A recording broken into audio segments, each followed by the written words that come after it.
Hey guys, what's up? It's Chris Mustache. I'm about to get into another review. This time I'll be reviewing Freaks. Freaks is a movie that I actually saw on Netflix, so if you don't have Netflix, you're behind the times, so make sure you jump on that.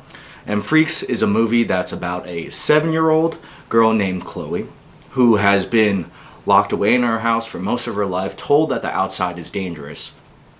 And as the movie unfolds, we learn that being special is frowned upon. Eventually, we learn that being special also means having superhuman capabilities.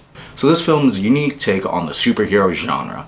It's a very grounded, realistic, superhero movie, similar to Chronicle and Unbreakable. It's very realistic. Doesn't have as much of the flash, doesn't have as much of the grandeur, but it really puts the superhero in a realistic context. I think my favorite part of this movie is the relationship between Chloe and her father. There's this interesting dichotomy between her childlike innocence and wonderment of just everything, just being happy, liking the world, wanting to play, all these kind of things that are, what we can all relate to, or most of us can relate to when it came to our childhood experience. But it also, there's this struggle between this conflict with her father's insistence upon her staying inside the house because everything outside is dangerous, and it's almost borderline abuse. So you have that interesting mix of this wonderment of seeing everything, of just taking in the sights, just really being excited about life, but also the fear of the outworld in general.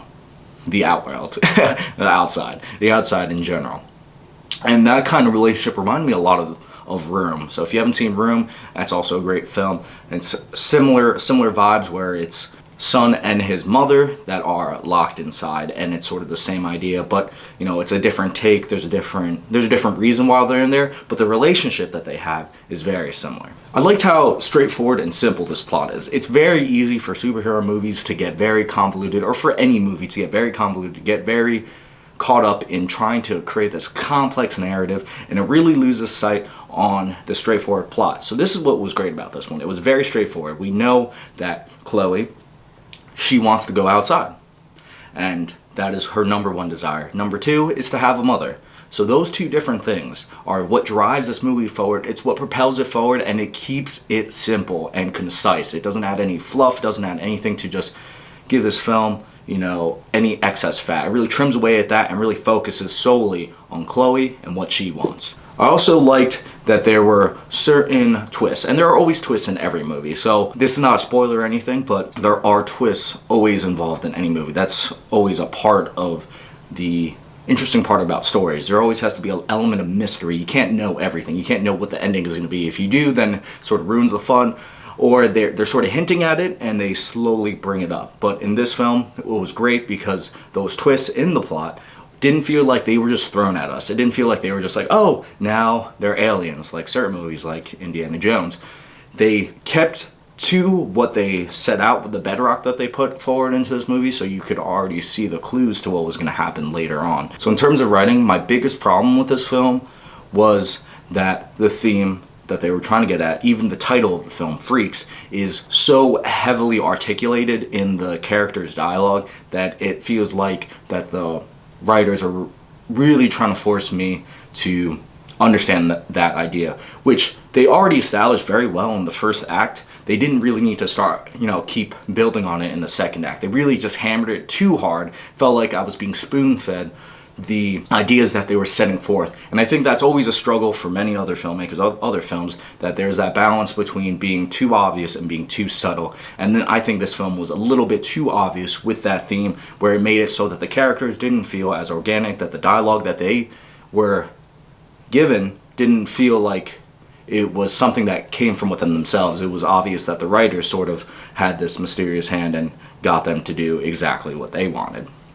So talking about cinematography, it was really great in this film. I think it really played off of that childhood wonderment, and it's a very similar cinematography to Room as well. So there was a lot of lower angles to make you feel as small as Chloe did and see how big everything and how interesting but scary the whole world can be at the same time. So that was a really nice work done by the cinematographer, by the director of photography.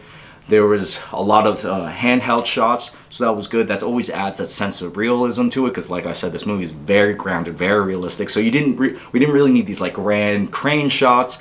I mean, it could have been done because of budget restrictions, but it really lent itself to this very gritty, realistic narrative about having any sort of superhuman capabilities. Besides the writing and the cinematography, I thought that the acting could have been better. There could have been better direction with them. I think with Chloe in particular, her acting felt a little bit awkward and stiff. You could attribute that to her age, but also, you know, this is a film, this is a team effort as a whole. I wish there was more of a rise to the way she acts. So she goes from 0 to 100 very quickly in this film. You could say that's because of being a child. You could attribute that as the character itself in the story is that a child would act that way, but I don't see that myself. I didn't really like that. I wanted to see a little bit more progression in the way she was acting. And, you know, again, like I said, that could be attributed to her age as an actual actress, but also the character itself. But I wish it was a little bit better. Her dialogue felt a little awkward and stiff. Even when she was being a little bit meaner, it didn't feel authentic. It didn't feel like she was being a real bratty kid. Like, I really enjoyed her acting when she was really just appreciating life. It felt very real, and it felt very like this was her, this is her character. It wasn't staged or acted at all. So that's where I sort of thought it lacked a little bit. Her father too, in general, there's a couple of spots that weren't as strong, and so that's where I thought there was a couple more weaknesses in this film. The visual effects in this movie, like the story, are very simple and straightforward, and it really contributed to the whole film as a whole. It wasn't too flashy. It made it so that it felt realistic, and you know, it didn't go over the top with those visual effects. It really lent itself to creating this great story. So overall, I really like this film, but I'm going to have to give it a solid 6 out of 10. That's because of the exaggeration of the theme that was constantly thrown at us, like a monkey throwing poop at us. It was just very, very in your face.